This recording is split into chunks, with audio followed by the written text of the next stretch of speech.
Namaste, Witchlings. Okay. Okay.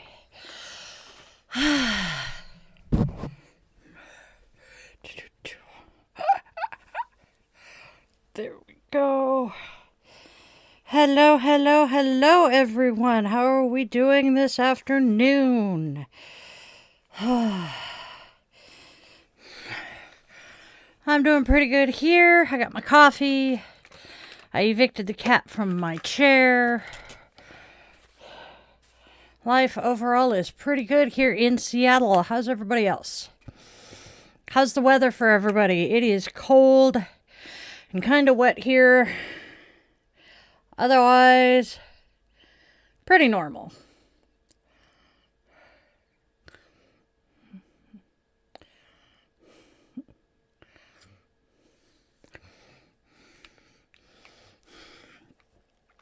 There we go. Hey, look at me. Hey, Bean.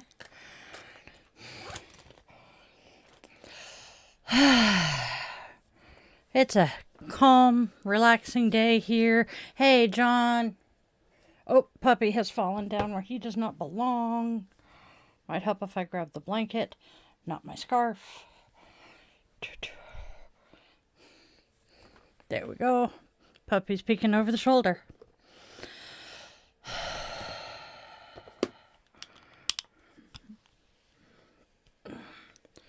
I can see. Yay! I'm so happy to hear that, Bean.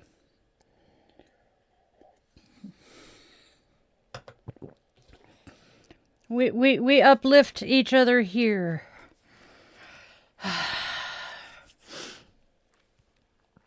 All right. Yep. I saw that you were at 99 and I went ahead and subscribed. So I was number 100. So we love you. You can see Pascal Java. Okay. Pascal has Java this morning. Good for Pascal. I always wanted to learn C++. I learned basic, actually it was basic, and some basic DOS programming when I was a little kid. It was easy. I took to it quite well. Okay, so while we wait for everybody to come in and get settled in, most of the people have left, but you know what, that's okay. I'm going to remind us, please be mindful of the energy you bring into this space, and you will be respectful in the chat, because if you are not, my mods and Arnold will be finding you with the band hammer. Hasta la vista, baby.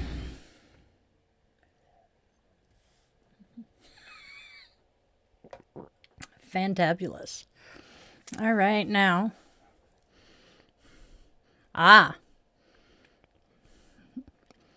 Hey, yo. We are doing pretty good here. I'm pretty sure you've been here before. Yep. Just so that everybody knows, I no longer see your screen names. I see your ats. So if you are someone who's been here before, I'm not necessarily recognizing everybody's ats.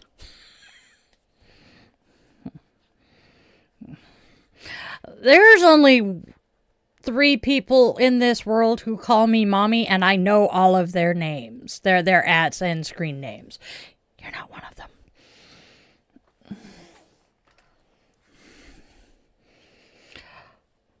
Am I looking forward to Christmas? Actually, I think I am this year. We may not be doing much, but I am looking forward to it. And hello to your mother. That is so sweet of her to ask. I swear my glasses feel like they're slipping, but they're not moving. But, you know, better to be pushing them up when they're not moving than trying to push up non-existent glasses. I know, John, I am so sorry. I am with you, hoping for a miracle. I am lighting candles and doing everything I can to help.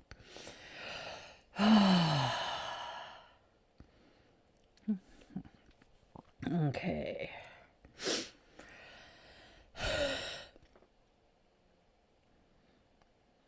I sound kind of wheezy.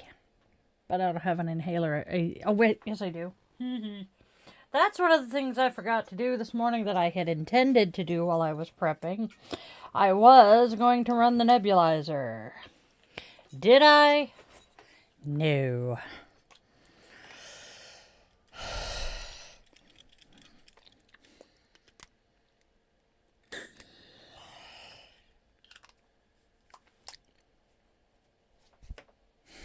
Now let's hope that just one puff will work.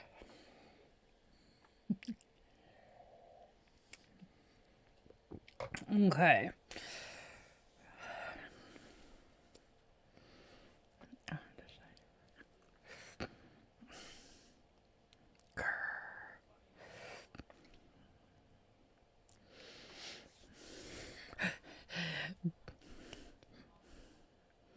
Okay. We're going to have a quick preview of the goddess picture real quick because the man behind the curtain is making sure that it works. Wow. My lungs do not sound good. Okay, there's that. And then... not bad. Okay, there we go.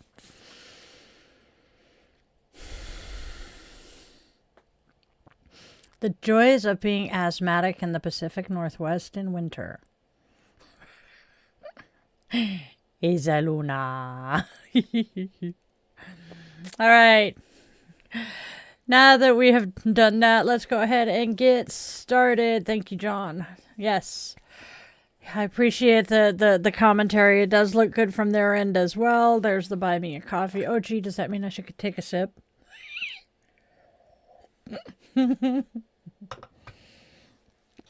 I'm in a mood. What am... oh, that's what. Okay. Ooh, cool. Uh-huh. All right, we're going to go ahead and get started, and that means he's going to hide the chat from me for a couple of minutes. Go ahead and keep chatting, and I will address you guys when I come back.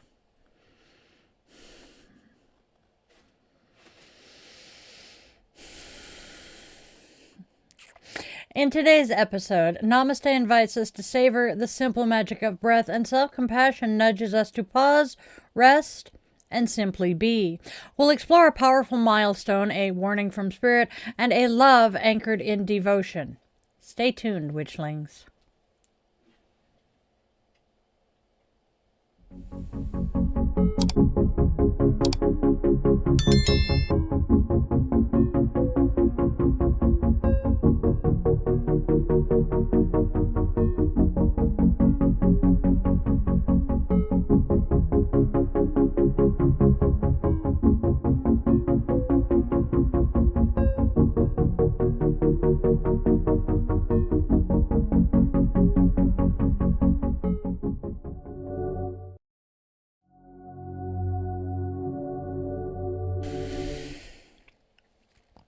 Namaste, Witchlings! Welcome, welcome, welcome one and all to Di's Daily Divinations and Self-Care. This is where magic meets mindfulness, where we weave together the sacred spiral flow, honoring the day, listening to the cards, and caring for ourselves along the way. So, welcome back to my channel, or if you are new here, hey, hi, hello, and welcome. Each day we flow with the sacred spiral. I am Di, your favorite yoga witch and guide through it. So, let's step into today's spiral together. Now, let's go grab our favorite crystal. Your favorite crystal, mine is rose quartz today. Light your candle or incense. Cozy up with your coffee, tea, or whatever brew fills your mug. And let's step into the wisdom of today's spiral and self-care together. Don't forget to do the whole like, share, and subscribe thing. It helps our Witchling circle grow and keeps our daily spiral turning. Such happy, happy, happy news. Hey, Witchlings. I have some incredibly exciting news. Our YouTube channel is officially to the first tier of monetization, and you can now join as a Witchling member. Now, what does that mean? Well, When you join our YouTube channel, you'll unlock all sorts of good goodies. Good goodies, wow. Access to our private Discord server, custom emojis of the critters and yours truly, priority responses to your comments, early access to new videos, members-only content, plus exclusive chats and live streams just for our circle. Your membership helps me keep all of this magic creating, and it lets us stay connected in deeper, more meaningful ways. So, if you feel called to support the channel and step a little closer into the coven, and you can afford it, tap that join button and come on in.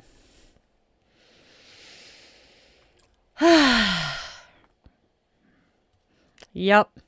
Helps me keep creating all this magic. My brain is just being my brain. And today's earrings. Let me take a sip.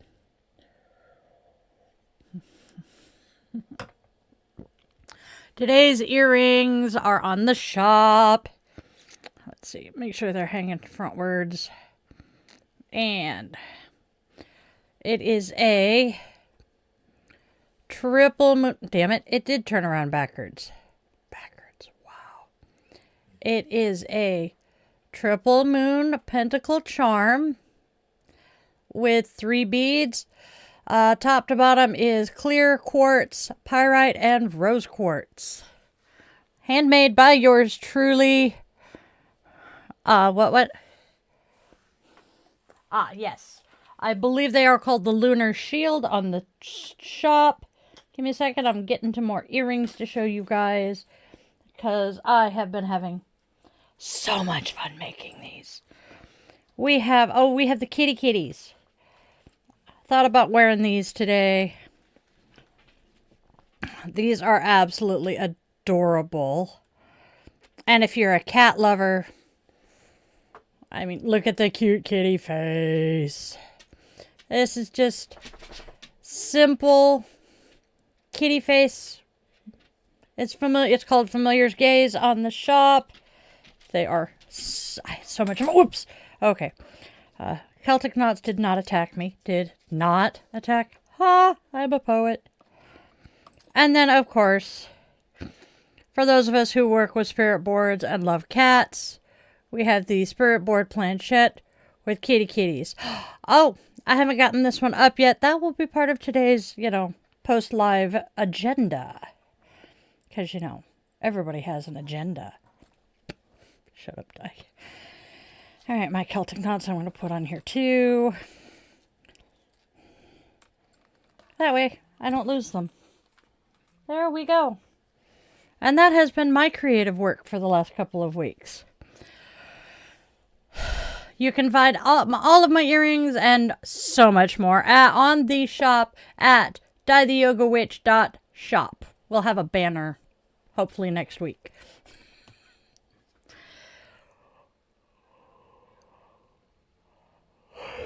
Okay. I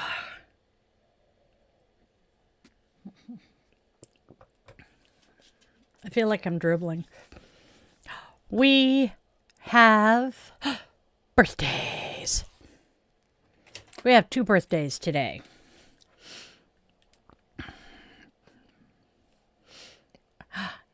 Yeah. So, birthdays. And I'll check in with the chat after. So we have a couple of birthdays today. One is one of my favorite co-workers from my days as customer service for Sprint Wireless. He is an amazing artist and just a really, really nice guy. So Joe, I hope your birthday rocks. And now, just slightly closer and more personally, my nephew is celebrating his birthday today. It's a milestone birthday. No, I am not telling you. I have watched him grow into a really, really good young man with many, many talents. My dad would be so proud of him. Happy birthday, Andy. So happy birthday to Joe and Andy. I hope you guys both have fantabulous days.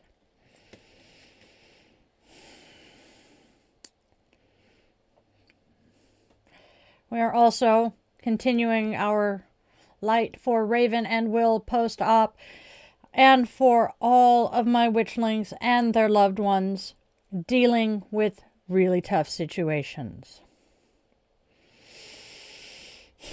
As I light this flame, may our light be a beacon of hope in the darkness for those stumbling and lost along the way. We are also holding this light for survivors of gun and domestic violence, remembering them all in this circle. And with the lighting of our candle, our circle is closed, and we invite the ancestors to join us here. All right, what's everybody saying? Huh.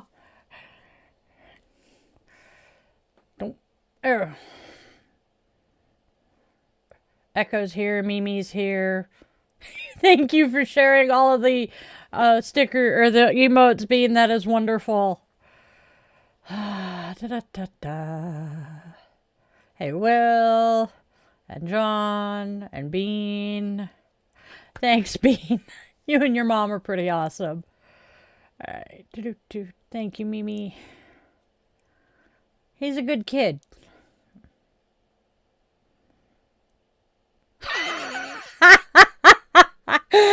Bean's mom has a sense of humor. I like it.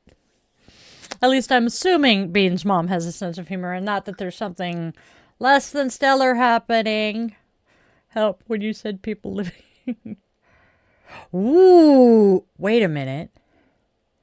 I wonder if she's the same artist or author who did the Oracle deck I have. I've hidden it, but because I don't use it much, but that's kind of cool. I'm going to look that one up.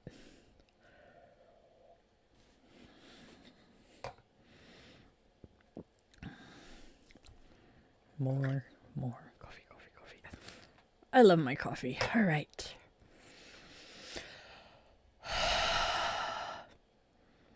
We have a bunch of holidays today, y'all. Well, I'll change that up next week. But yeah, we have 5 holidays today because, well, I couldn't narrow it down anymore.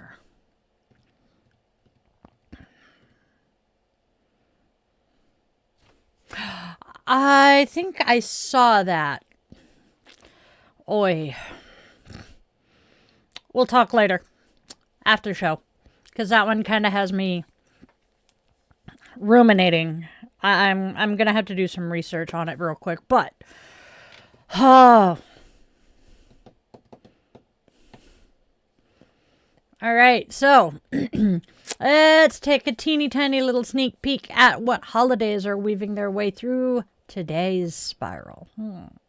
Number 1, we have International Day of Persons with Disabilities. And my nose is tickling. I have a cat hair. So I'm going to start that over. Today is International Day of Persons with Disability, a heart holiday for me as a spoonie and a disability advocate. Disability is not brokenness. It's just a different OS, different operating system. Today we honor accessibility, visibility, adaptive tools, and most importantly, the worthiness of disabled bodies and disabled lives. Leads us directly into our next holiday, Assistive Tech and Accessibility Day. Today we celebrate Assistive Tech and Accessibility Advancement Day, honoring mobility aids, communication tools, sensory supports, and 3D printed devices that expand freedom for disabled people. Assistive Tech isn't special needs. It's modern magic. It's liberation through design. And calling all my crafty ass witches, today is Make a Gift Day. Handmade gifts are spells you can touch, little bundles of intention and love. I'm working on necklaces, bracelets, and earrings today. What are you crafting? Damn cat. It is Choose Women Wednesday. Every Wednesday is a chance to pause and lift up the women who make our world a little bit brighter. Our mentors, our besties, our business babes, our healers, creators, quiet warriors, and our loud and proud trailblazers. Today is all about choosing women, supporting women, and celebrating women. So, take a moment to tag, text, or whisper just a little gratitude spell towards a woman who's been a force of good in your life. Let's choose each other. Always. And Special Kids Day shines a tender spotlight on children with disabilities and the families, teachers, and communities who support them with heart-first devotion.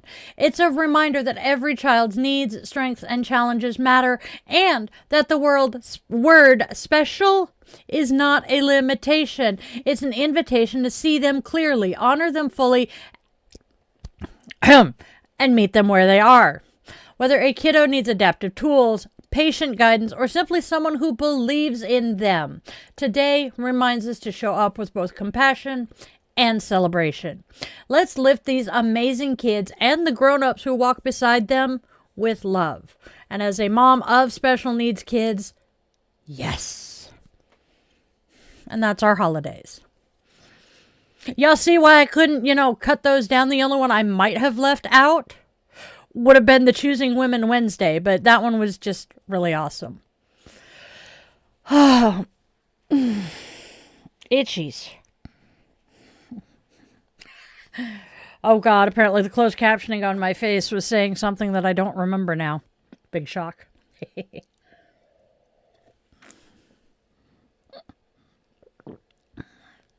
Yep. All three of my kids have their own uniqueness. The oldest is autistic ADHD, the middle is ADHD. The youngest was born with some physical issues that, while corrected, still occasionally flare. And the ADHD, and every single one of us in this house is just, we're special needs in our own ways. Mm-mm. Mm-hmm. Ooh, hello. I'm not wearing my watch. Crap. And I don't know where the thingamajigger is. All right.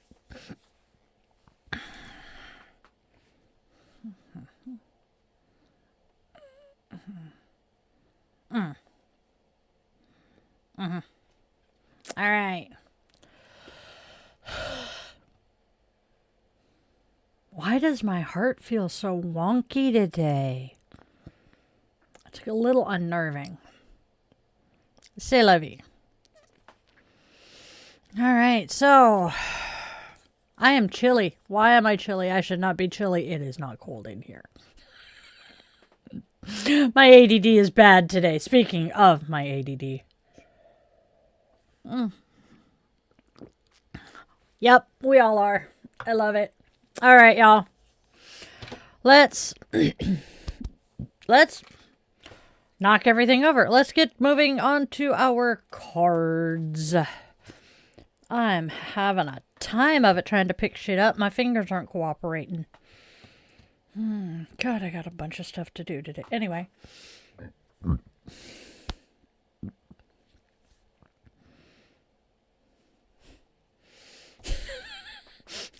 I expect to burp like this when I've been drinking Dr. Pepper, but not my coffee. It is talking back. All right. Let's look at what the oracles have to say today.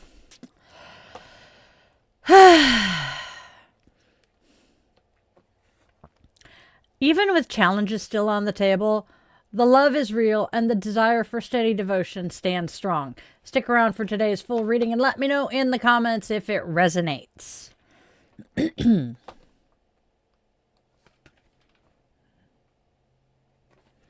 Our first card is Unresolved Issues. Next,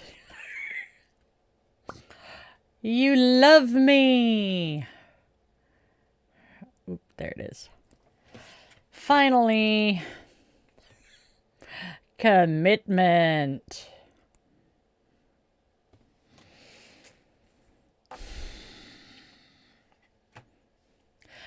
Even with those lingering unresolved issues hovering at the edges, I can feel that you still love me, and that truth settles right into my heart. It means everything.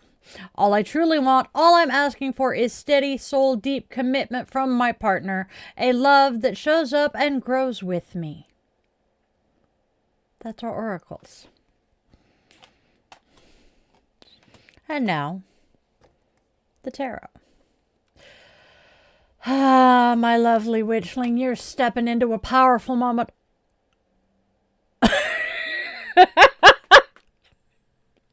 Sorry, y'all. Yes. All right, my darlings, my witchlings. You're stepping into a powerful moment of accomplishment, but someone around you may not have the best intentions. Stick around for our full reading and let me know in the comments if this hits home.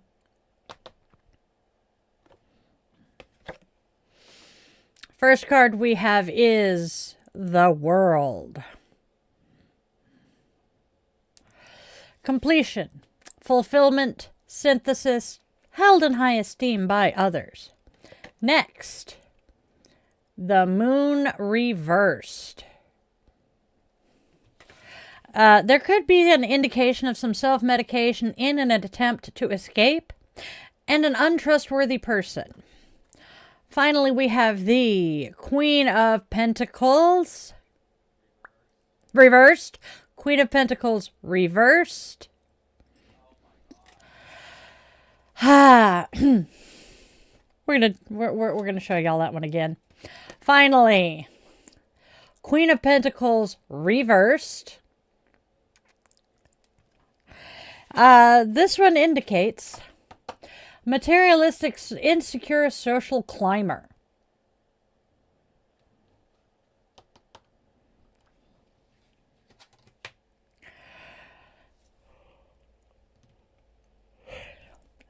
The World shows you've wrapped up a major chapter beautifully, standing in that glow of accomplishment and the respect of those around you.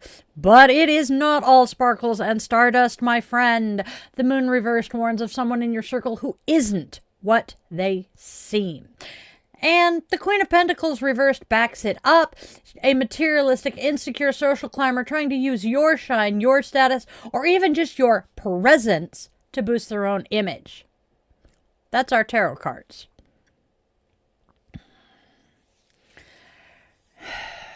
And now, my friends, we get to weave together the Oracle and Tarot into one sacred spiral. My witchlings, a single thread of guidance winding through each and every card.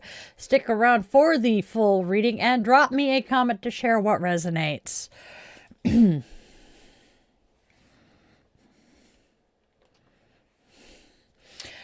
So, you've reached a milestone that the world celebrates, wrapping up a chapter with grace and stepping into some well-earned recognition. Even with a few unresolved issues lingering in the background, the truth is absolutely crystal clear. You love me, and that steady desire for commitment is the anchor you are holding on to.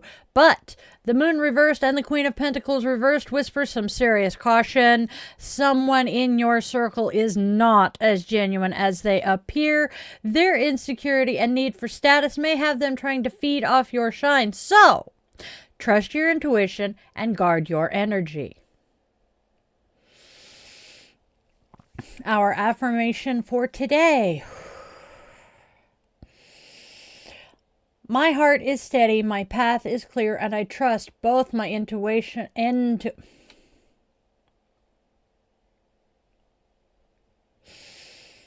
Our affirmation for today. My heart is steady, my path is clear, and I trust both my intuition and the love that shows up for me. I choose alignment over approval every time. And that's our affirmation.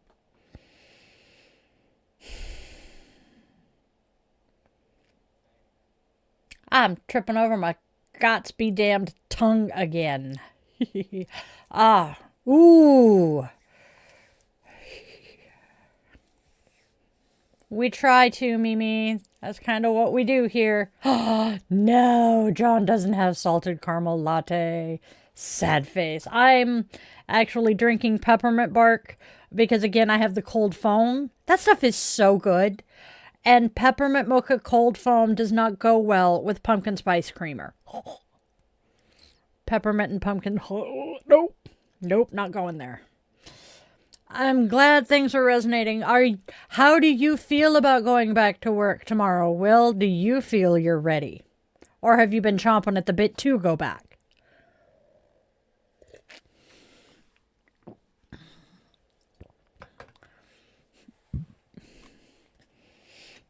Okay. Goodbye.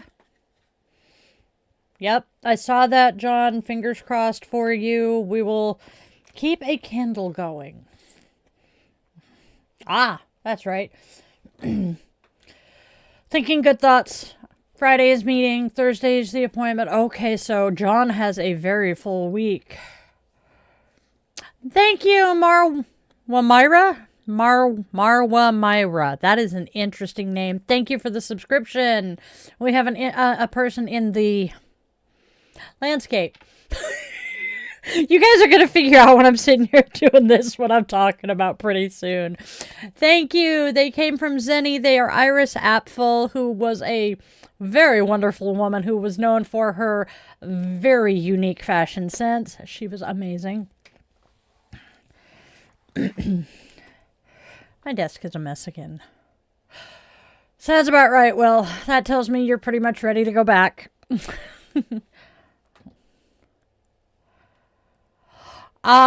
If you would like a personal reading, my friend, please feel free to check out the Linktree and book a reading with me. I will happily do it. These readings are more just kind of general.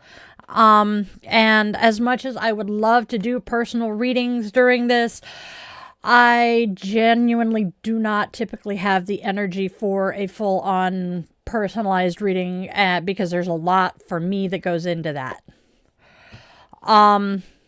That would be today's reading, actually. Did you catch the entire reading? Because I can give you a brief rundown. Basically, the oracles are saying that despite some issues, you are still loved and someone is still willing to commit. And then the tarot says that you have completed your mission, essentially, but there is someone in your social circle or someone close to you who is not what they seem to be, and they are using you either for clout or riding your coattails, or something. So that was today's reading. John is tempted to ask, do I want personal readings or impersonal ones with the Thoth? Ooh.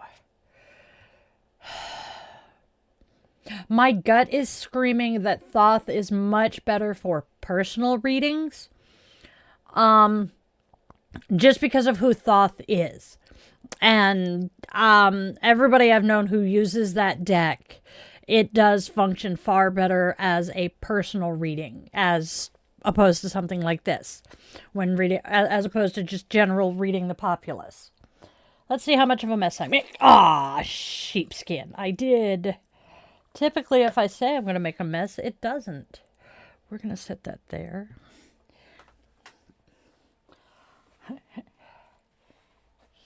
Haha, thank you, darling.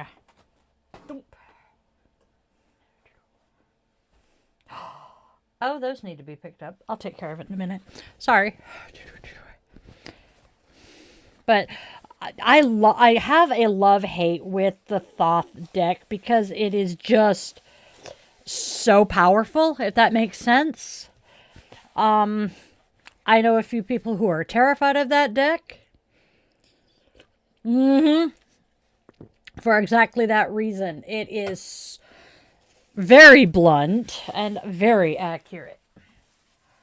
Which, actually, the one friend I know the most, or know the best, who uses Thoth, blunt but accurate is a very good descriptor of him. There we go. All right. Yes. Hey, Chloe, go get some rest. Sleep is important. Do not sit here and hang out with me instead of getting sleep. I will be mad.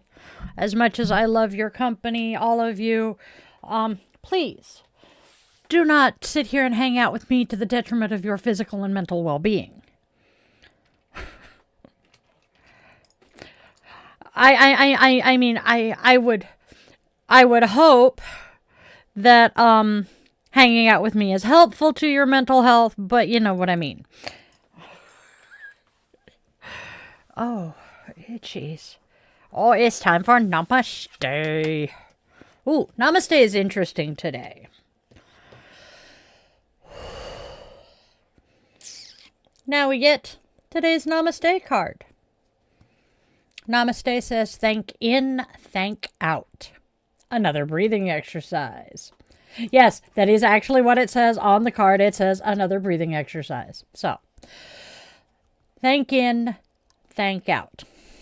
Another breathing exercise. Relax your eyes. Breathe with your diaphragm. Slowly and intentionally regulate your breathing to a comfortable pace. Now, every time you breathe in, be grateful for the air that fills your lungs. Every time you breathe out, give thanks for the oxygen that is circulating through your body. Do this for 8 minutes. If you find it easy, add other things you are grateful for. Being thankful helps us to feel that we have enough. When we have enough, we don't seek anything else. When we don't seek, we are at peace. Namaste.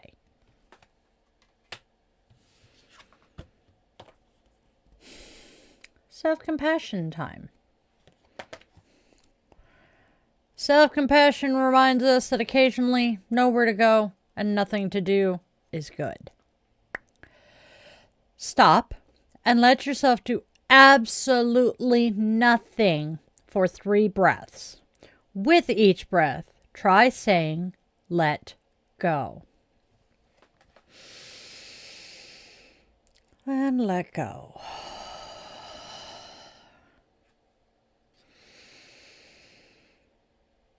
Let go.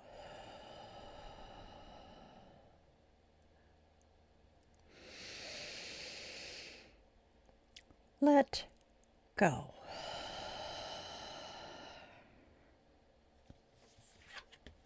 And that's our self-compassion. Am I the only one who is hearing Idina Menzel singing in their head now? Let it go, let it go. All right. I actually really love both of those.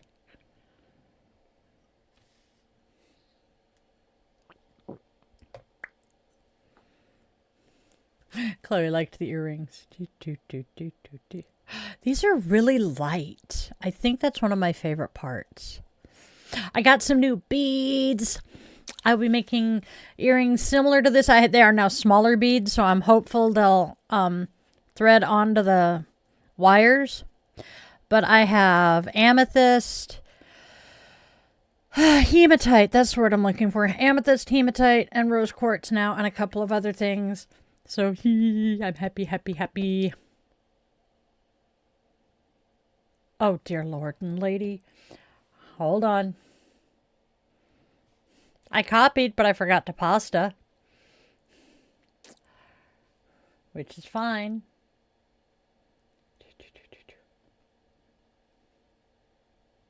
Just gotta find her. Find it for them.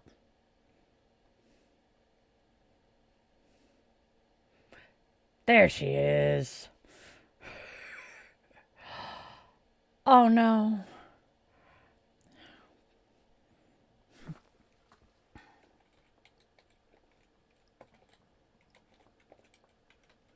All right.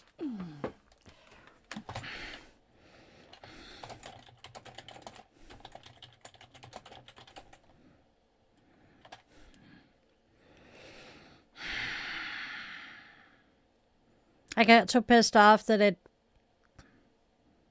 didn't listen to what I said.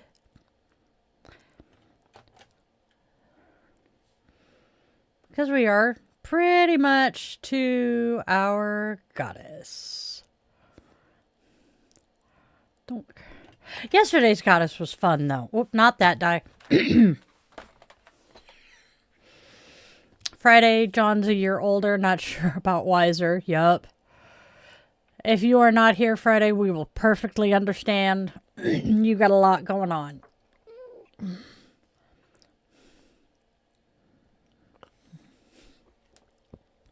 And now, my witchlings, we honor the goddess of the day. Oh, actually, you know what? Okay, witchlings, it is now time to honor our goddess of the day. She is a divine presence to inspire, guide, and walk with us on today's spiral.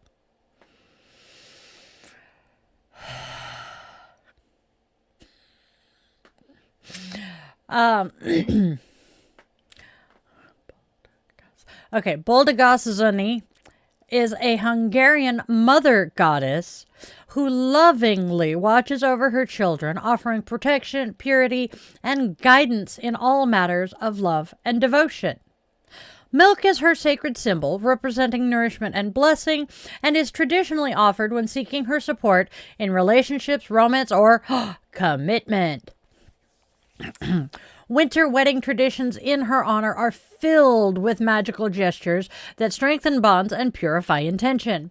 Cutting a rope tied to your home symbolizes releasing old patterns, while stepping across birchwood blesses a union with harmony and fertility. Lighting a torch or candle invokes steadfast devotion. Sharing food and drink Lighting a torch or candle invokes steadfast devotion, sharing food and drink deepens unity, and dancing with kitchen utensils keeps joy and warmth alive within the home. That's our goddess.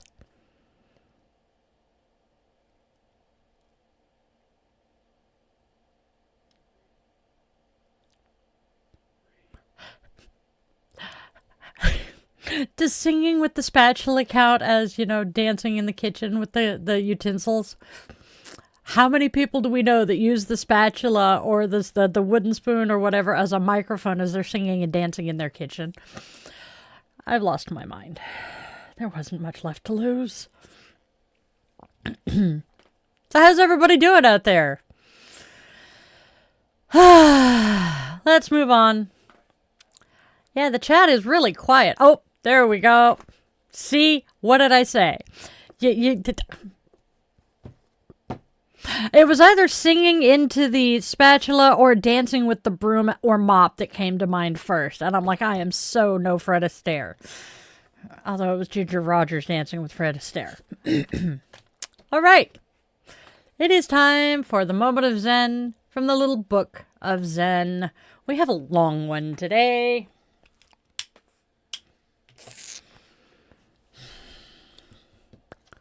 We have a short biography of Dojin. We have a short... Yes. We have a short biography of Dojin, and then one of his quotes. So, Dojin. While Zen was still in its infancy in Japan, a gifted monk named Dojin, 1200 to 1253, made the hazardous voyage to China to seek the way. Although he would meet many masters and receive a certificate of enlightenment, it was perhaps the old Chinese monastery cook visiting the newly landed ship to buy Japanese mushrooms who gave Dojin his purest taste of Zen. Dojin asked the cook to stay and talk, but he begged off, saying he must get back to his duties. When the surprised Dojin asked him why he didn't practice zazen and leave the food to others, the old cook scoffed. Did the ignorant Japanese monk know nothing of the spirit of Buddhism? Dojin, who would go on to become not only the most important Soto Zen Dojin, who would go on to become not only the most important Soto Zen master in Japan, but also one of humankind's great religious spirits, never forgot the lessons of the cook. That work is fundamentally important to Zen, and that enlightenment can be found in even the most ordinary places and acts. Each and every extraordinary activity, he wrote, is simply having rice. And now we get one of his stories. When a fish swims, it swims on, and there is no end to the water. When a bird flies, it flies on, and there is no end to the sky. There was never a fish that swam out of the water or a bird that flew out of the sky. When they need a little water or sky, they use just a little. When they need a lot, they use a lot. Thus, they use all of it at every moment, and in every place they have perfect freedom. That is deep. And that, my friends, is our moment of Zen for today.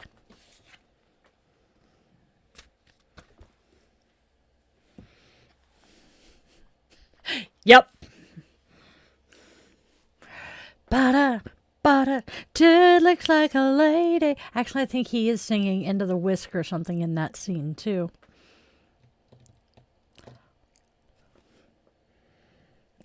Anyway.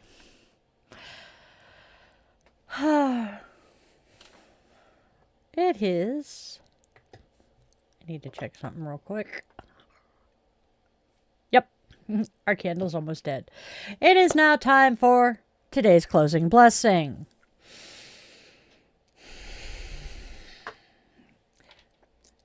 May your steps be light, your heart steady, and your intuition sharp.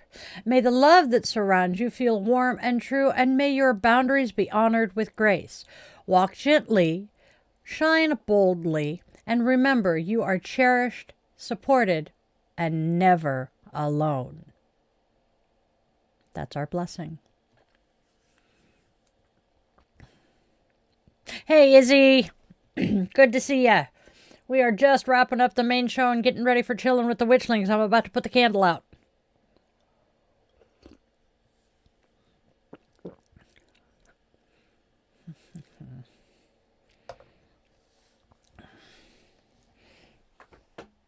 But I'm going to be smart. Okay. Set this up so that as soon as the candle is out, I can dump the dead wax. All right, Witchlings. It is time. It's time to wrap up the show for today. With the extinguishing of our candle, we open our circle and extend our eternal gratitude to the ancients and ancestors who joined us today. Okay.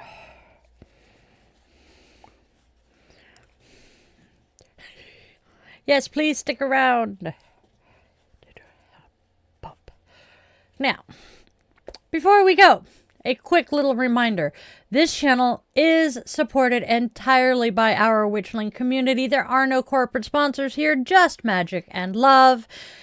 Now, like, share, subscribe, spread the love, spread the joy. All right, y'all, let's go out and spread love, spread joy, and spread kindness, because there's already enough darkness and hate in this world. Let's please try to be beacons of hope and light for those lost in the dark.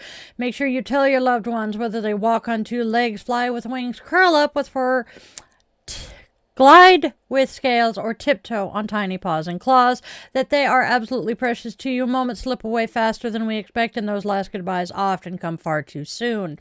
And if you take one thing and one thing only away from everything I do here every day, please let it be that you always, always, always remember you are loved, you are wanted, you are needed, and you genuinely do have a real purpose here, even if you have yet to discover it. I was 45 before I found mine. I love you guys all to bits. Namaste, my Witchlings.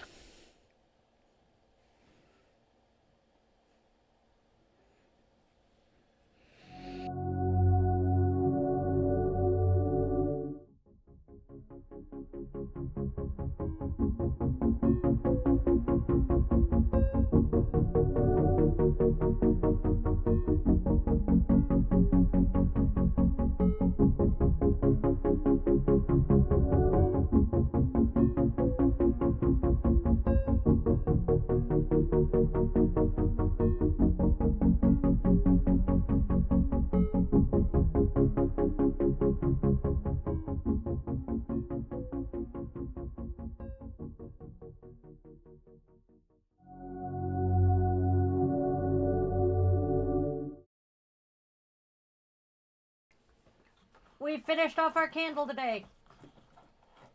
Shit. Okay. Haha. We finished off our candle today. And apparently I have finished off the candles I had just loose in the box. So, had to grab the box. Heh. Alright. You okay back there, baby? Okay. Yep, tried to keep him from leaving. Hello, James. How are you doing today? Screw it, that works.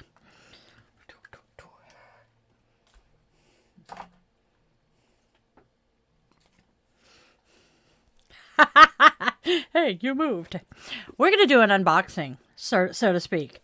I have the Yule tarot card, or Yule Seasons of the Witch oracles. And so we're going to open it and look at the cards. So you guys get to see my...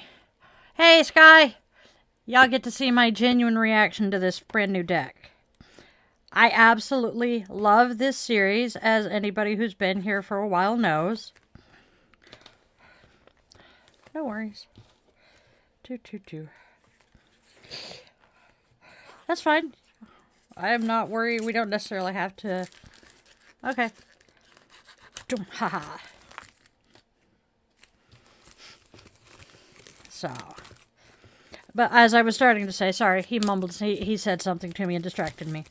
I love this series. I have most of them. I think I am now down to, of the 8 sabbats, I think I am only missing 2. And then there's a couple of combined decks. But this is by Lorraine Anderson and Juliet Diaz, and illustrated by Giada Rose. And it is the Seasons of the Witch Yule. Ooh, I love the full moon and the green. Yeah, go ahead. All right, so we have Seasons of the Witch Yule. And the wheel turns. Yule reminds us of warmth, happiness, and a time to be thankful for all that we have. For centuries, ancient healers have celebrated the restorative energy of the Yuletide festival, the traditional harsh winters reminding us of our impressive ability to weather tough storms and find support and comfort with loved ones. In the Seasons of the Witch Yule Oracle, you'll discover 44 healing messages to align you with the divine wisdom of the year's darkest night and the joyful celebration associated with the winter holidays. This oracle is your path to deep reflection and tranquility and is a promise of the brighter days to come. Okay. And again, authors are Lorraine Anderson and Juliet Diaz, illustrated by Giada Rose. And yes, I will show both sides of the cards. Okay, so here's the book. Has the cover. Oh, the cards are coming. Cards are still wrapped in plastic. Okay, and I moved this.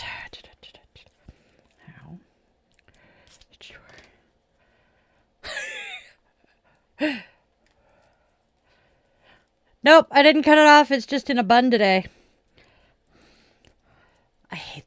I hate this freaking shrink wrap stuff. It never cooperates. Ooh, I like the pretty green metallic. The backs of the cards is really pretty too. Hey, Echo. That's yeah, that's Echo. Brain, not braining. Ooh. Okay, Bear Medicine. I love her artwork.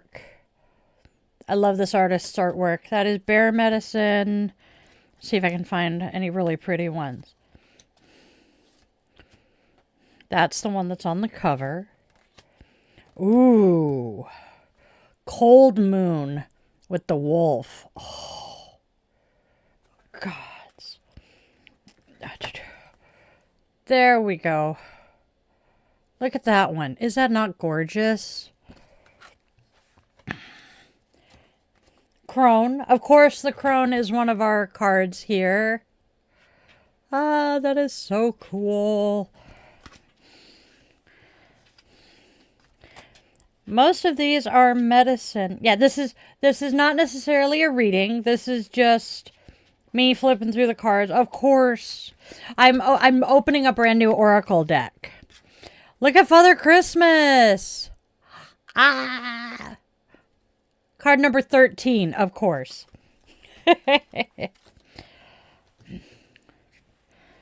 Oh, I am looking forward to using this one. Part of the reason I have this one is I have not heard positively that I am going to be part of the Yule Festival, but I wanted this just in case. We have Mother Mary. Oh, wow. Poinsettia.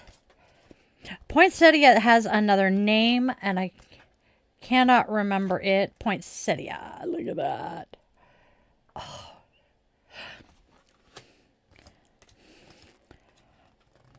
Oh, this one's a necessity. We have self-care. Love. Oh, wow. Oh, God. I'll have to show this one to the spawn when he gets home. We have squirrel medicine. Isn't it adorable? Ah. Oh. This is going to be an amazing deck to use.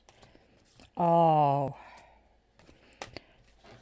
I'm so excited. Aren't they gorgeous? Ah.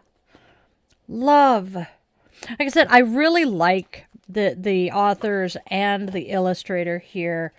And when I do the festivals with the Pacific Northwest Witches Market, because of the fact they are Sabbat aligned, I take these. I always have the correct Sabbat of this set with me. Oh, I love it.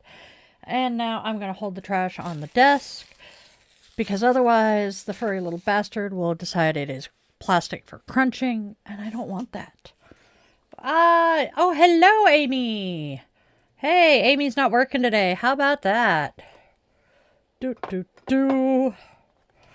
Haha.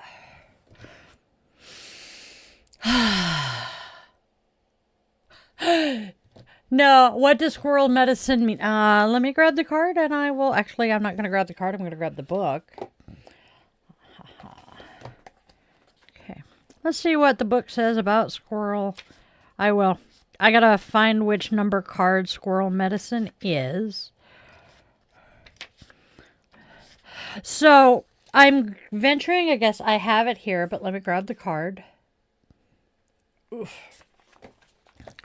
It's medicine in the vein of how Native Americans refer to medicine, or say something is medicine. Pitter patter, plan ahead, keep silent your path's desire. No eyes or ears shall see you coming, a well-deserved reveal. And here is the squirrel medicine card. Okay. And the book here is saying the keywords are planning, secrets, and trust. Sounds like a surprise Christmas gathering to me. Squirrels. Squirrels are always preparing for a hard winter season. They are continually gathering nuts, seeds, and berries to store in hollow trees or small crevices to come back to when they need it.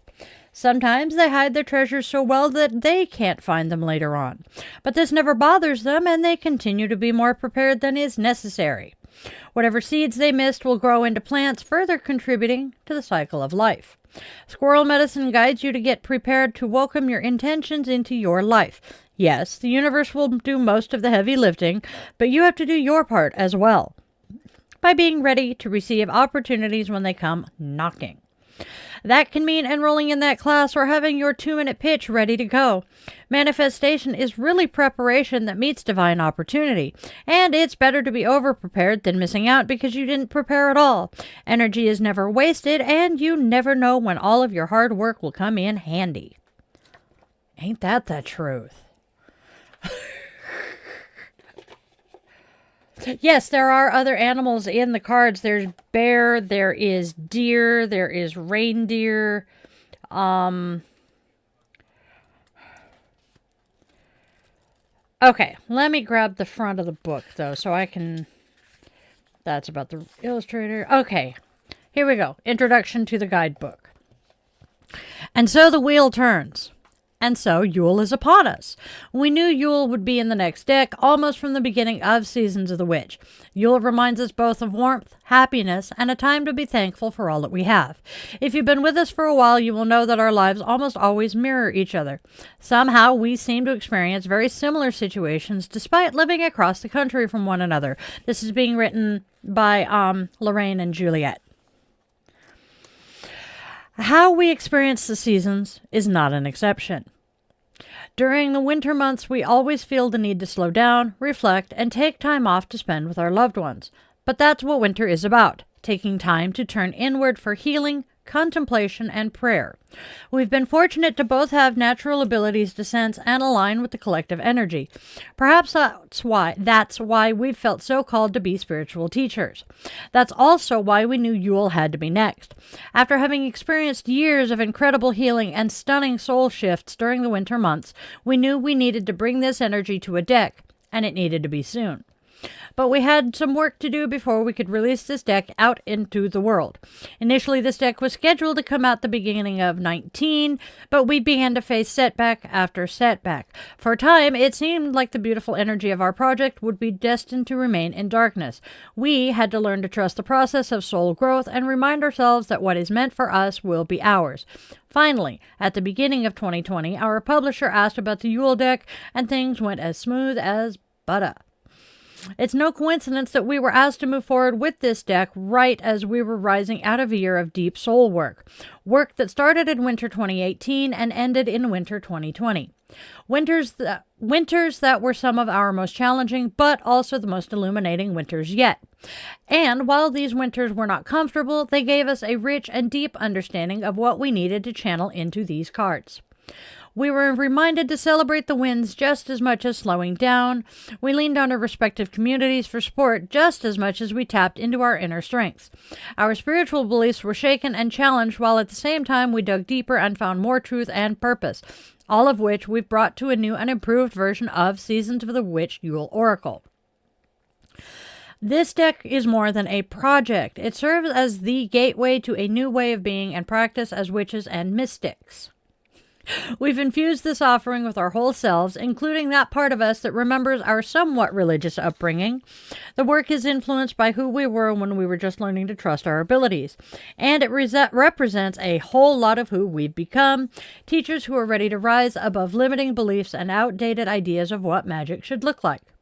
We want to send you our deepest and most sincere apology for not showing up for people of color in our previous deck of this series. We are POC authors, people of color.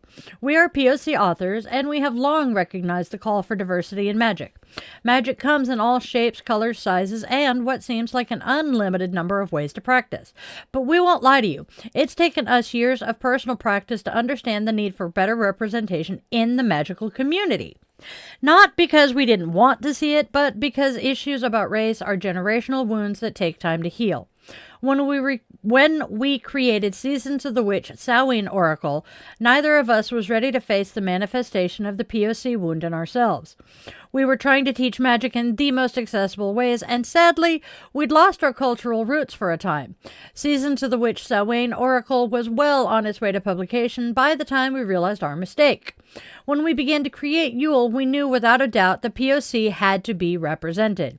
We've done and redone many cards to infuse a more robust cultural presence within this deck, and we have every intention of improving on this as the series goes on. We want you to know that we hear you, we see the need for more diversity in magic, and we are ready to help bring about this change. Magic is not something that is reserved for a select few. You don't have to be born into a line of witches to practice magic. You don't need to have an encyclopedic knowledge of your ancestry to practice magic. You don't even have to belong to an indigenous culture to practice magic. Let's see, manifestation, blah, blah. Okay. Invocations, using the cards beyond Yule. Okay, so these can be used as daily guidance, daily reflection, and intentions. And as for, is there a honey badger card? Let me look. I am actually kind of curious. Nope. I don't think so. Bear, cardinal, dove, reindeer, squirrel. Nope. Are white people people of color? No. People of color refer to black. Okay, so POC generally refers to BIPOC, Black, Indigenous, and people of color. So Hispanics or Indigenous people, Black people, those are what is called people of color. No, there is not a rat. The animals that are in here are typically protective animals. Yes, white is more often than not the default for most people. And so if you are anything but a white man, you are marginalized, greatly marginalized. And trust me, existing in this world as a woman who happens to, yes, be white, that is literally the only thing about me that has any kind of privilege. Being a woman, being a disabled person, being a non-Christian, a non-straight person. Yeah. The reason that we are trying to include more Black, Indigenous, and people of color into things like this is because white has been the default setting for pretty much everything for so long. And honestly, that is one of the reasons that people are complaining. And this is where DEI comes in. Hi, we're going to get political for a second. Let me take a sip.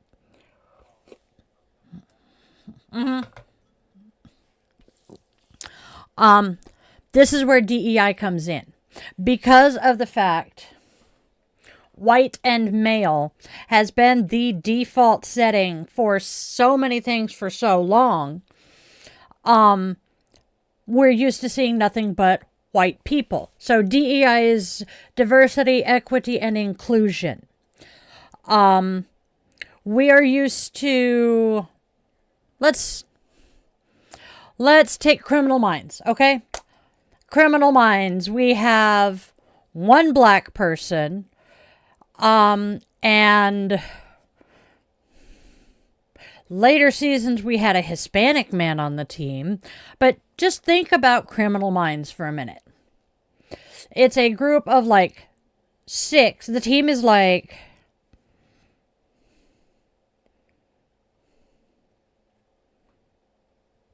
6 agents, if I'm counting correctly, plus Garcia, okay? So 2 of those 6 agents are women. Holy shit, I'm shocked.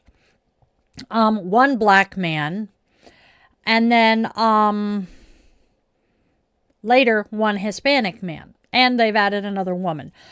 And that is a decent representation of the population.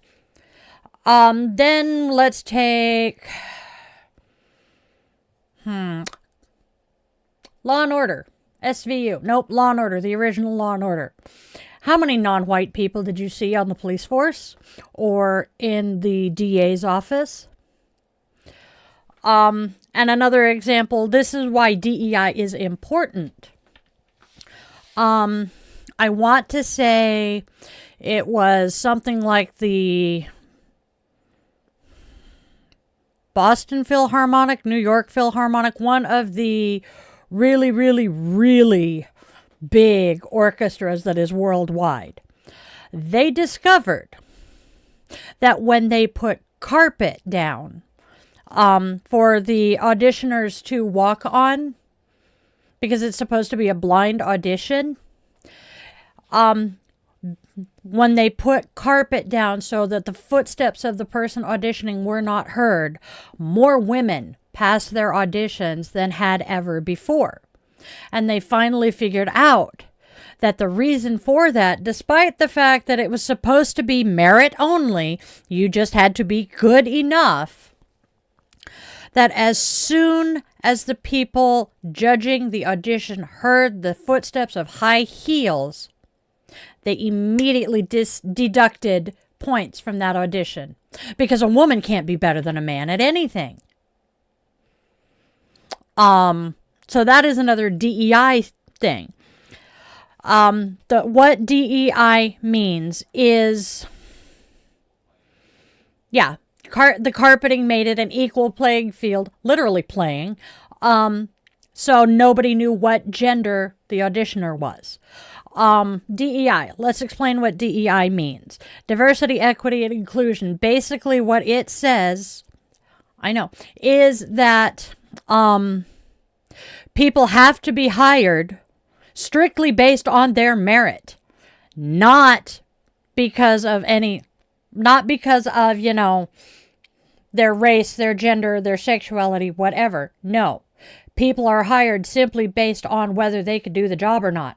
This is why I get so furious that when people are talking online or even in interviews, there's a rather famous person, I think it was CK, or one of the other talking heads on that side, said, when I walk onto a plane and I see a black pilot, I wonder, is he qualified? Fuck that.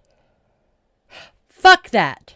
He was hired based on his ability to do the job. He had to go through the exact same qualifications and training and get his license and maintain his license and all of the continuing ed as any other pilot. They said that they would do this if it was a woman as well, because their mind defaults to, if you are not a white man, you obviously are not qualified for the job. You are hired simply because you are whatever. DEI means that you have the qualifications and they're not hiring you just because you're a straight white Christian man. It also has regulations saying that X percentage of your workforce has to be people of color and women. Because more often than not, they will hire a white man who is less qualified than a minority, because they would rather have straight white men. DEI, diversity, equity, inclusion. Yes, diversity, equality, or equity, and inclusion. DEI is what got women into the workforce, what got women nursing rooms so that, brand new moms could pump and save milk for their child while they're at work. But it's so frustrating to me, and this is why I won't shop at Target, because they rolled back their DEI regulations. I cannot stand these people who look at me. I was a fucking United States Navy sailor. There are people who will look at me, even though the military trained me as an information systems technician. I have in-depth training in Linux, in Windows, in all sorts of computer stuff. I don't know as much about it as my classmate, as my ex-husband, who was my freaking classmate. Went through exactly the same training. But because I'm a woman, I don't know it as well. Or I worked for Sprint Wireless. I was customer service. I don't know as much about what I'm doing here because I'm a woman and they'd rather talk to a man. How many women have gone into Ace Hardware, Home Depot, or Lowe's looking for a tool or something and gotten condescended to? Oh shit, I walked into Ace one day looking for a battery for my son's science project and got Not just mansplained and condescended to, but just told I needed to bring my husband in next time.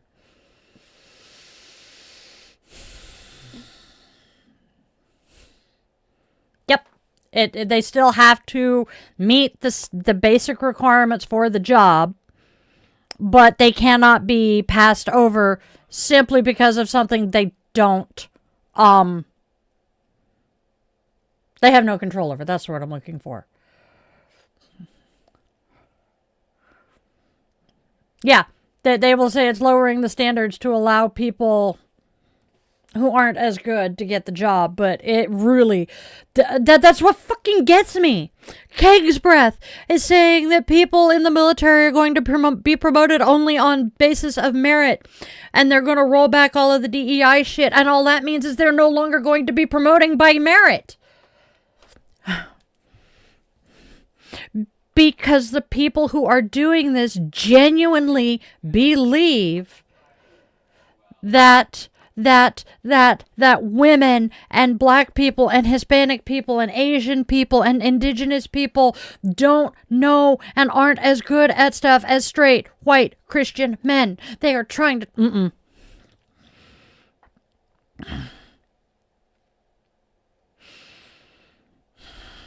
I am not lesser simply because I don't have a third appendage between my legs.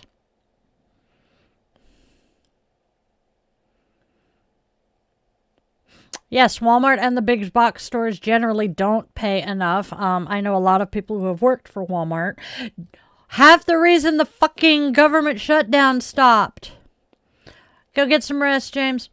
Part of the reason the fucking government shutdown was finally stopped is because Walmart got pissed off that they weren't going to be getting that SNAP revenue. And Walmart doesn't want to admit that something like 80% of their employees qualify for SNAP benefits. But yet they are turning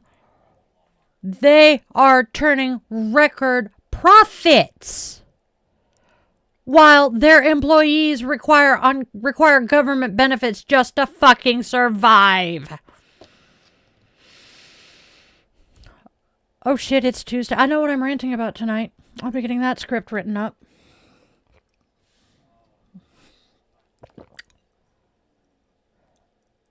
No, I forgot. Okay. We'll figure it out.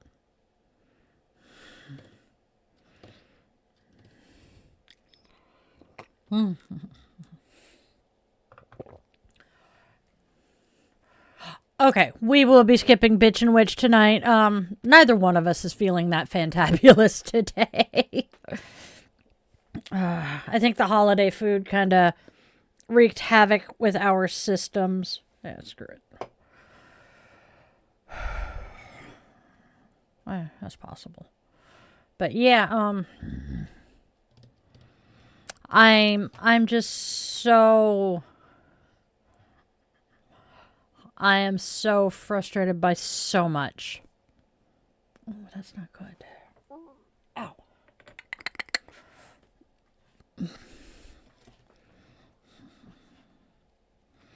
I'm so frustrated. Now, as for what Mimi sent, okay. Okay.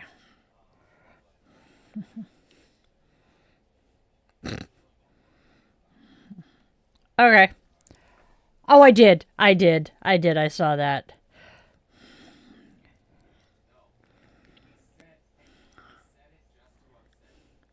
Yeah, he's honestly just saying that to piss us off.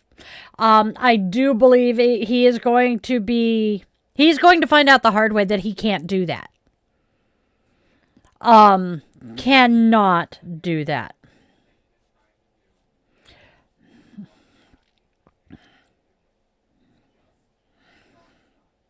It's just a PR stunt. It's genuinely just another distraction from the files.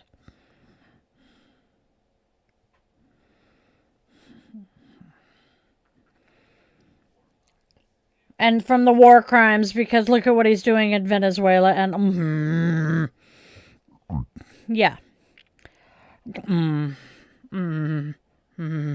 I'm rather livid about what's going on there. Because, yes, we know it. He doesn't.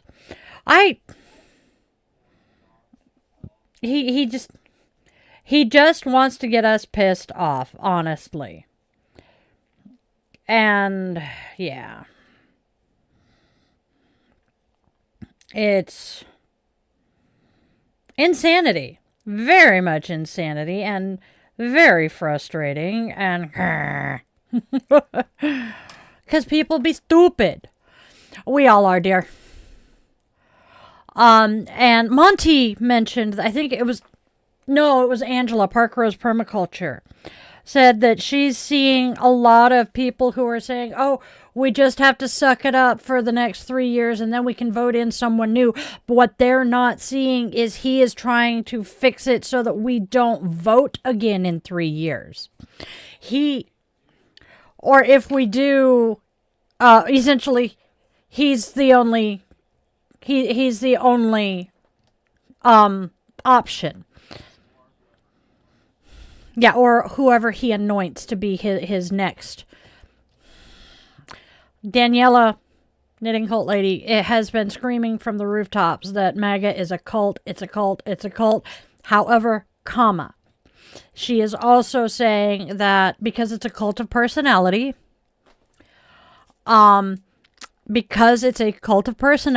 much like the one she grew up in, most cults of personality do not survive the cult leader changing dimensions. And there is a very good chance that very, very soon, we won't have to deal with MAGA anymore. Or at least not this form of it. Because a lot of MAGA don't necessarily like Shady. He does not have the charisma to rule the way the fascist Cheeto does. And so, we'll see. And the fact that can I just say, the fact that this man told reporters that he didn't know what part of his body the MRI was looking at. Either he is dumb as a mud fence in a rainstorm. Shut up. Either he is dumb as a mud fence in a rainstorm and is really that forking clueless, or he's lying his ass off because he knows damn good and well he's dying and doesn't want to admit it. Maybe both.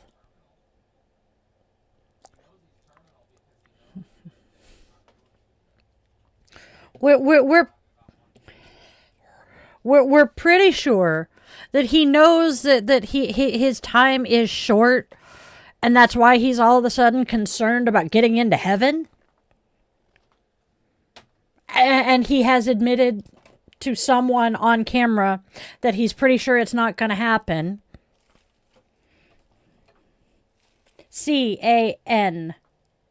CANKLES. So yeah, he's pretty sure he's not getting into heaven, but he won't tell us why he's pretty sure of this. Although, look at the news from the last 15 years. Not quite 15, but y'all get my point. Look at the news from the last 10 years. Look at half of the news media about him from the, 80s and 90s. But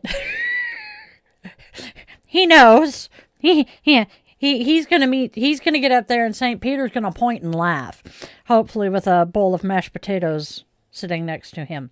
God, I love that story. But yeah, he knows he's terminal. He knows he's not long for this world, and he is still trying to hold on to any little bitty shred of power he thinks he can. Ain't he? There's a reason I love this man. He has his issues, but I love this man. And then, oh my God, I want to rant and rave, but I don't want to at the same time because honestly, at this point, what is the point?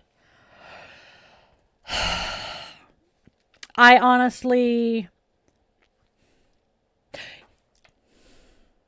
he's not going to make it to complete his term. We're going to end up with Shady for at least a little while.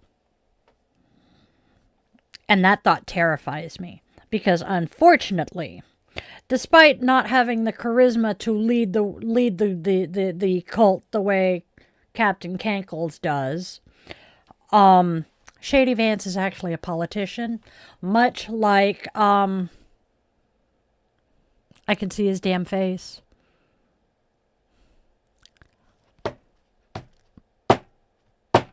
His last vice president. I can see his face, but his name is not coming to mind. Nope, the last one. The one the one they were erecting the gallows for. The one he hates because he actually... Thank you, Mike Pence. The one who actually did his job instead of caving to, you know, peer pressure. But, much like Mike Pence, Shady Vance is a politician and knows what he's doing and is more than willing to implement all of P25. And that alone should scare every last one of us in this chat and watching this channel. And the reason I say that is P25 wants people like me gone.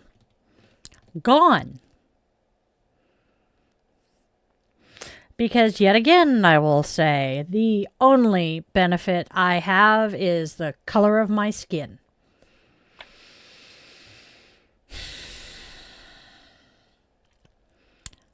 And that scares me. But the advantage there is he won't be elected again. We would the general populace would not vote him into office if we had the option. Now, in regards to the next election, there is a large number of people who want to see Gavin Newsom run for president with Mark Kelly as his VP. And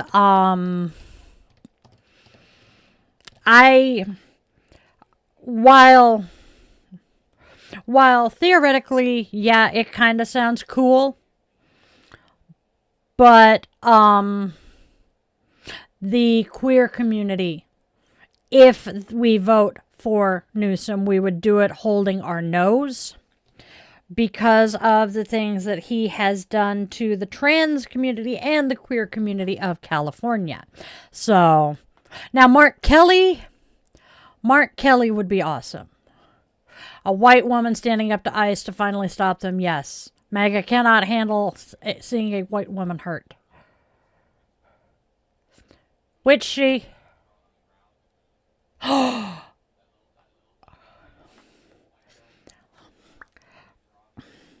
I haven't seen that yet.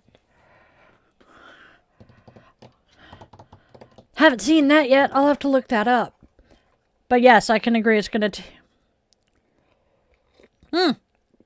Hey, Mike. We're discussing the fascist Cheeto and how long he has left as a dead man walking. Because have you looked at him recently? Because of his health. As I said, have you seen how he's looking recently? That bruise on his hand is horrific. The cankles tell a very definite story. And he had an MRI and will not tell us what it was on. The question here is, does he know what it was on? Or is he really that stupid? Ooh. What kind of writing? Because you have now got my interest.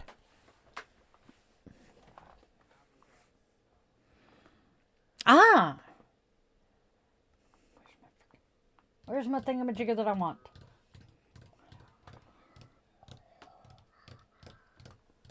There they are. Okay. Abagazala. That sounds an awful lot, and it's gonna suck because. So this woman's name is Abu Ghazala, and how many people are already imagining Captain Cankles calling her Abracadabra? Or someone else.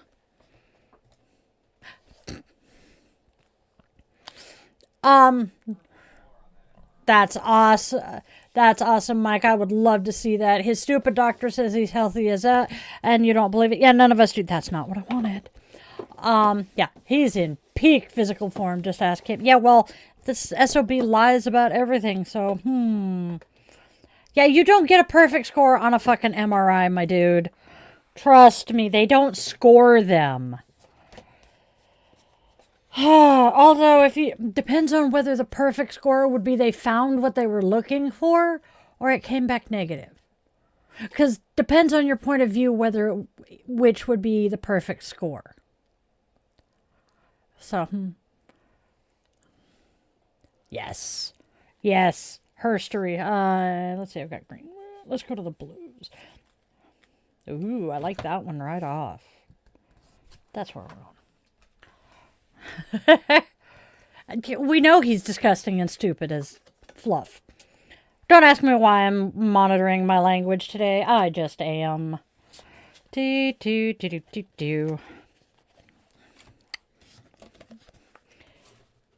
time to swap out my affirmation cards. I have a bunch of them that sit here on my desk because, well, I need that. Okay. I was having fun reading these on some of my weekend draws. I might actually reincorporate them into some of my blogs. Speaking of blogs, I'm going to harass you guys for a minute once I find the other thing I'm looking for. Which I'm not going to find. I'll have to look for them later. How many blogs do you guys know of that I have?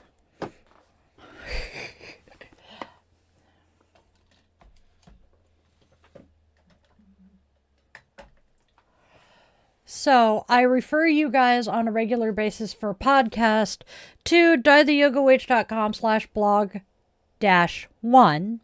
There is also the Die the Yoga Witch blog, which has... Okay, backing up. Yoga with Dailin has mostly the yoga stuff, the podcast blog, and that. Then Die the Yoga Witch has the witchy shit. And we have a third blog that used to have a unique URL to it, but it is my combined blog at Blogger. But give me a second to get the URL for it. I'm going to message you the URL so you can share it in the chat, babe. So I have those, and then y'all know about the Substack, y'all know about the Patreon, y'all know about the Buy Me a Coffee. We also have a Tumblr.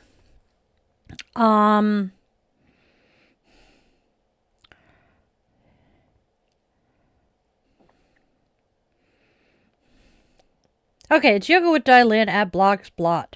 Or yogawithdailin.blogspot.com. I am sending it to him so that he can share it in the chat with y'all.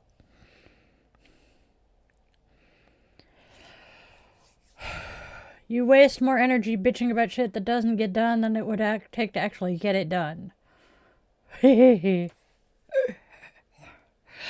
agree. I try not to pay attention to a lot of it, but unfortunately, I have to. Where is that box?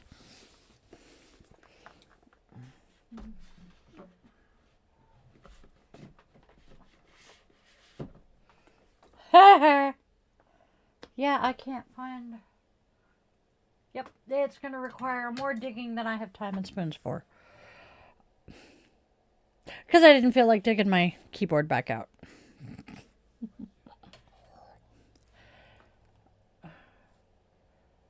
Nope. Just needs the URL. I am missing one of my thingamajiggers. Yes.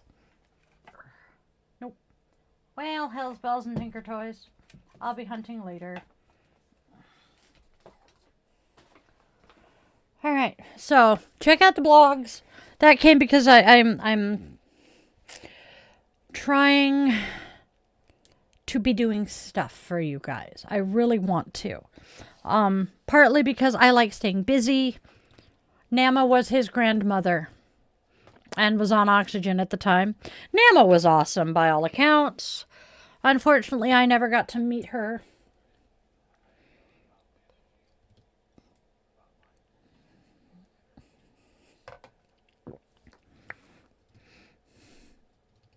Okay, Dave. Yeah.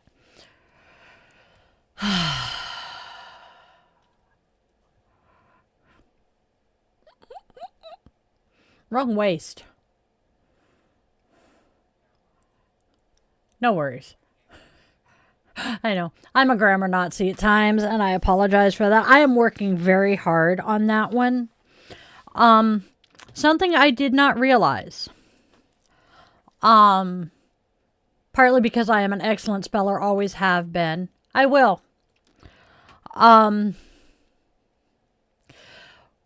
These people online who police everybody's grammar and spelling are being quite ableist, classist, and,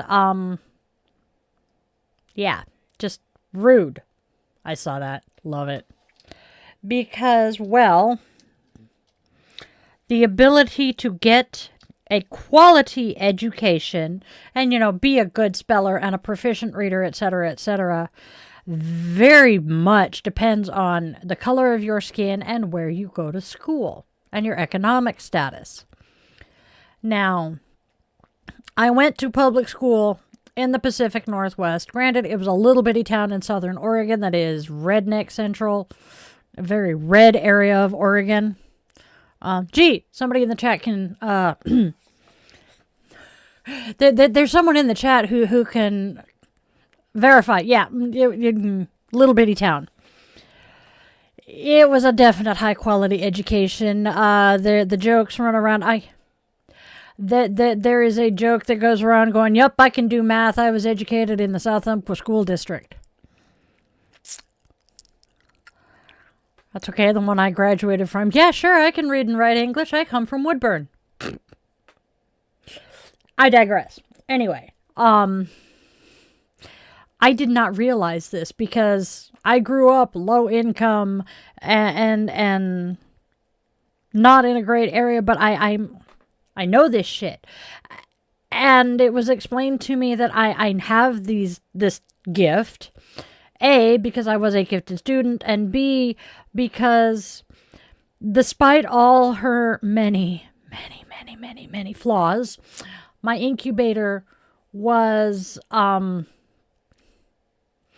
very adamant about my education. I don't know why my education was more important than the boys', but there are times when it felt that my education was the most important. In such that the youngest of my brothers would bring algebra homework home from the junior high for me to do, and he brought a test home for me every week too. I did better on his tests than he did. But she would also have me sit down with my middle brother, who is special needs, and help him with his homework and reading to him. Mimi Will is the one I went to school with. We shared first grade, and then he moved to one of the other towns in the area, so we didn't go to the same elementary or junior high, but he did, if memory serves, attend the high school that I would have. Think we've talked about that. It was funny. As long as they let you wear flip-flops, you can deal blackjack. Or Spanish. Yes. Yep. And we like to harass Will because he's a dealer at a casino. Card dealer at a casino. Whereas the man behind the curtain used to fix the slot machines. And their shufflers. Irony of ironies. Before the man behind the curtain and I got together, my most recent ex-husband, hey Hazel, my most recent ex-husband was also a slot machine tech. And we were looking to get the fluff away from my parents. And he honestly considered for about 3 weeks applying for a job as a slot tech at the casino that Will works at. Now I wish we'd gone. I really do. I wish we had done that. No, I do, but I don't. Yep. Because as much as I love that area, it would not have been good for my kids. No. Nope. The Munchkin would not have survived it either.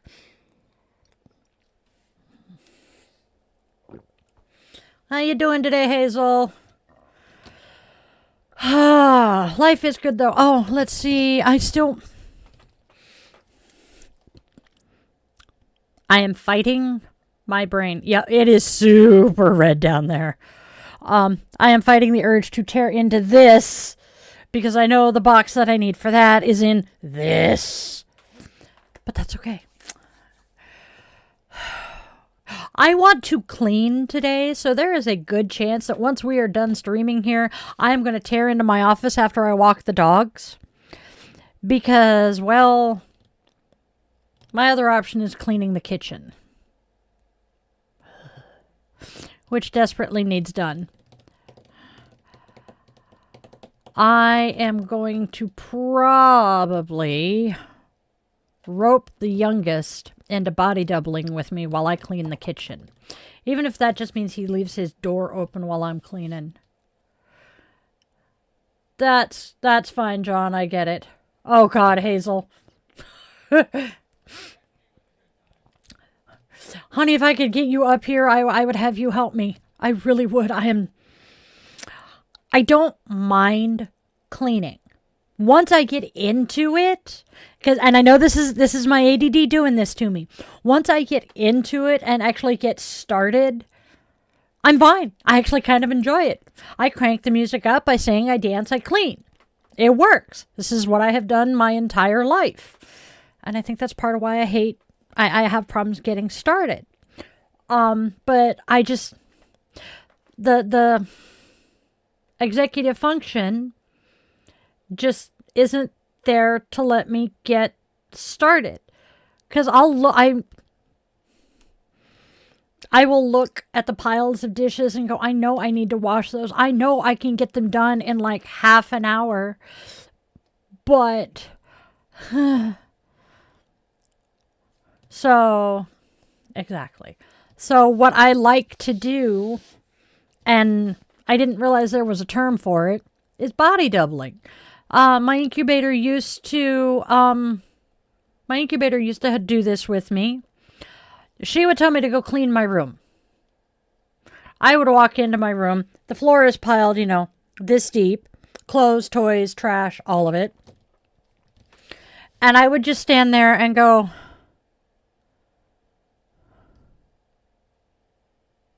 where do I start? And she'd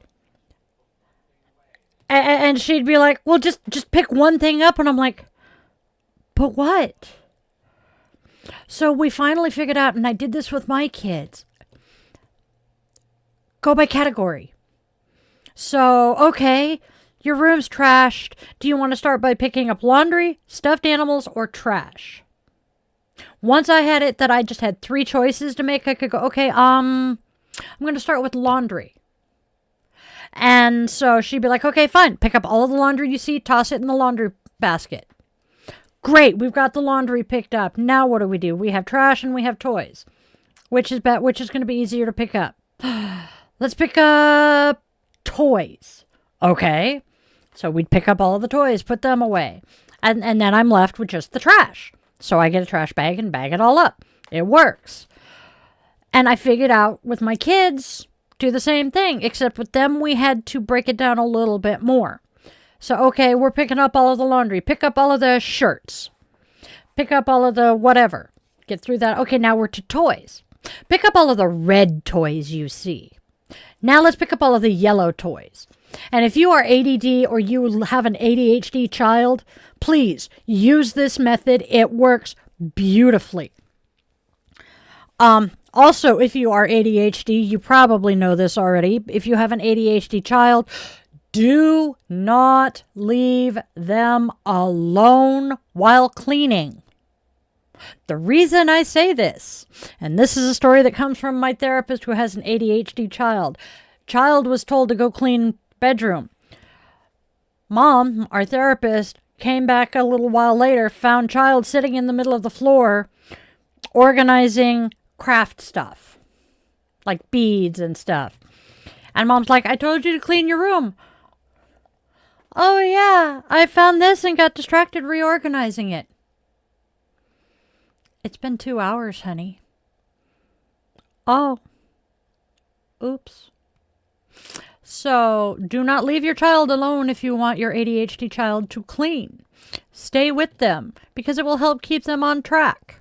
This is why body doubling is an awesome thing. And what body doubling is, you either have someone video chat or on a call, or even better is physically present.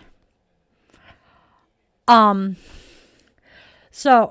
have someone there with you, and just to keep you company while you're cleaning, because it does actually help you stay on task, especially if they're either physically there or you're video chatting, because they can see you get distracted faster than if you're just talking. Which is why I said I'm going to wait until my youngest gets home and maybe have him just leave his door open, because he's got stuff he does in his room. And then he can, we can chit chat while I'm working, and I might actually get something done. My oldest is good for that too, but unfortunately, it's Tuesday.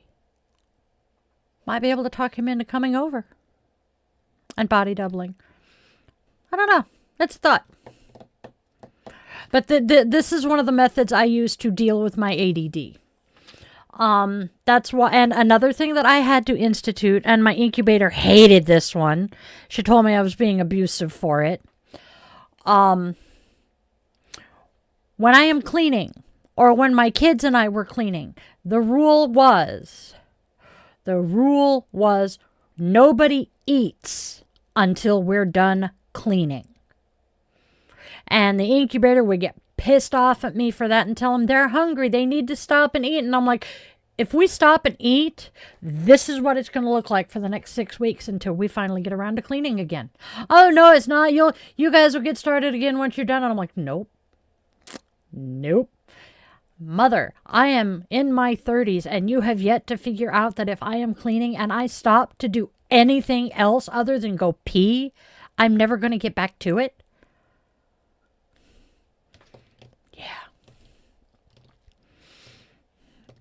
And that was 15 years ago, and it's still accurate. I am 47 years old, and if I am cleaning, I cannot stop to eat, or I won't get back to it, and I hate it. Laundry is another one. I have to be careful.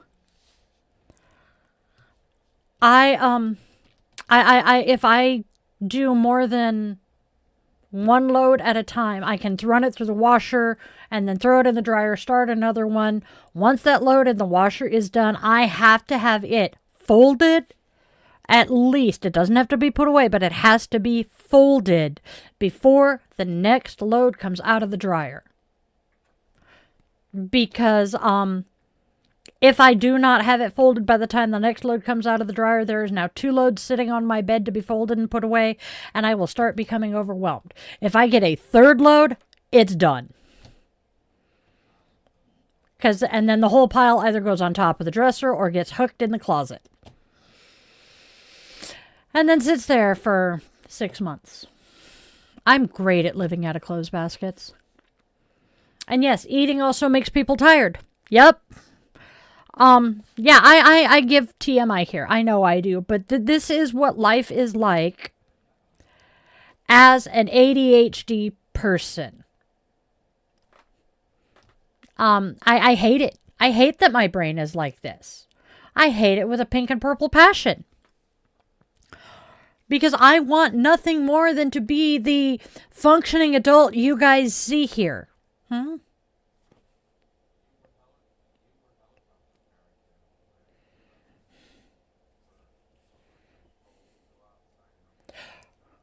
Yeah, my brothers were the stereotypical Gen X, shoved out of the house as soon as they got up in the morning and ate, and told not to come back until...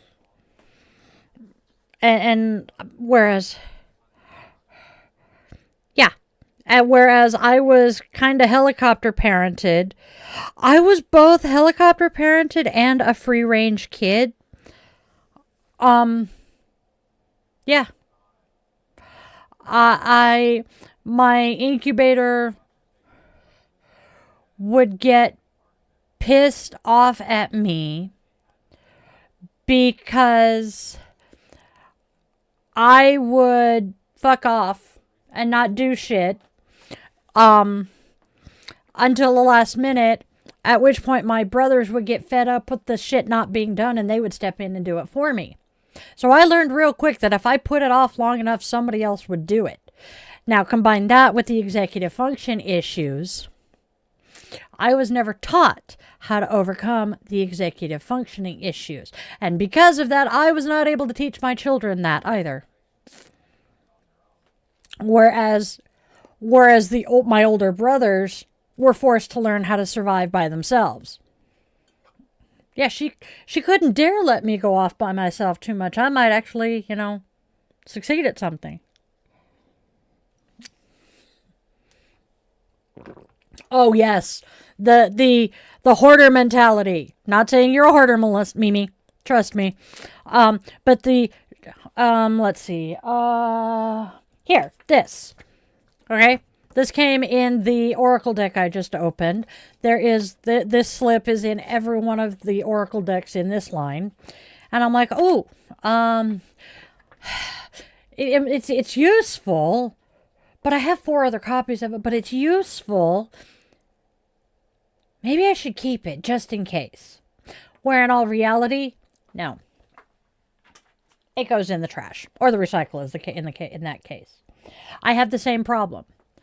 I have been watching a YouTuber that the man behind the curtain introduced me to inadvertently.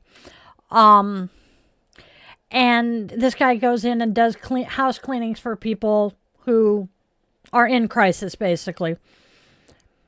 But he is far more sensitive and mindful of the hoarder mentality. And this also, another person I saw today, hoarding is a mental illness. And there are also those of us who are dealing with basically generational trauma hoarding. For those of us who have family that grew up right after the Great Depression. So you kept everything and you fixed everything because you couldn't afford or didn't have the ability to replace. And so that's where so many of us got the, it broke, but you know what? It's fixable, so I'll just set it aside until I can fix it. And,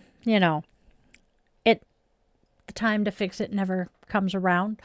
And you end up with a garage or a shipping container full of, it'll be useful some days, or I'll get it fixed some days. Yes, Mimi, it very much could be part of that. Because you were homeless, therefore you didn't actually have anything of your own. And now, anytime you get something that belongs to you, it's mine, I'm never letting it go. I have a similar mentality because I was not homeless, at least not for long as a child.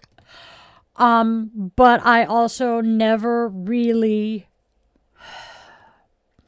had anything that was mine. And so now when I get something that is mine, I don't let go. And this is something else that many of us who grew up in poverty deal with. Those of us who grew up in poverty go one of two ways. Either they are minimalist because they're used to not having much, or They have the, oh my God, I have money, I can buy stuff, buy stuff, buy stuff, buy stuff, buy stuff, buy stuff, buy stuff, because you're trying to fill that hole of never having had the stuff that you really wanted and in some cases needed, and you're now buying everything. Hi, that would be me. I am the one trying to fill that hole, and trust me, I've been in therapy for 26-ish years trying to fix some of that. So I get it.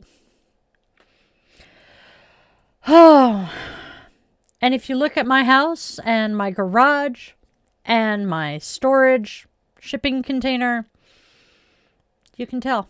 It does not help that I downsized moving here to a house fully furnished, had everything it needed, all of that. Literally the only stuff I was supposed to bring in were my clothes. So I had a 4-bedroom house, and then I inherited a bunch of crap from my parents who had a 4-bedroom house. The man behind the curtain had inherited a bunch of stuff from his grandmother. His ex had brought a bunch of stuff from her house, and we were trying to combine essentially 6 households worth of stuff in a 1,000 square foot house. It didn't work. We are still trying to figure out what we need to get rid of and what we can keep.